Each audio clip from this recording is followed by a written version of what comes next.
Florida Fish and Wildlife officers are expected to hold a news conference later this morning after a woman was attacked and killed by an alligator. It's horrible. This happened yesterday afternoon in Polk County, Lake Kissimmee State Park. Deputies say the woman encountered the alligator while canoeing and wound up in the water. Her body was later found. A man was with her, but there's no word on how he is. The FWC says this is an active investigation.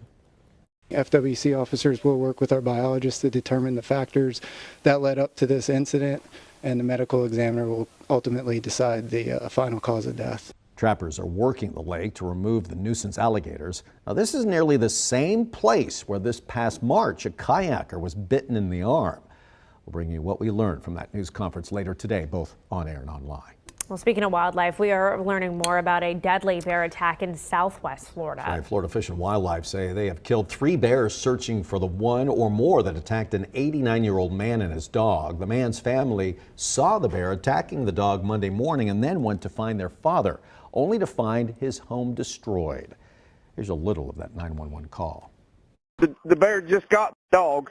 Confusion. We went in to check on him in the camper. He's gone. The camper's tore all apart.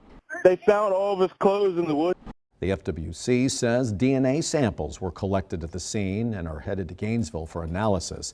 The agency says it's possible it was 2 different bears that killed the man and his dog. The FWC also says it's part of their protocol to trap or take all bears that could possibly be involved. Now to an update on a story we first brought you yesterday morning. The talk on social media about that bear that was spotted in St. Augustine. Florida Fish and Wildlife agents believe that bear has moved out of our area. Well, he's about like this, stands up, you know. Wow. He's a pretty good sized bear. I mean, just about everybody was talking about this one. The bear was spotted on St. George Street. There he was, just roaming around, 6:30 in the morning, just about.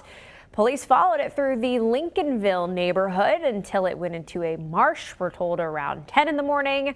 Florida Fish and Wildlife set up a trap, but only a raccoon took the bait. That is crazy. A bear in historic St. Augustine. You saw it, though. We have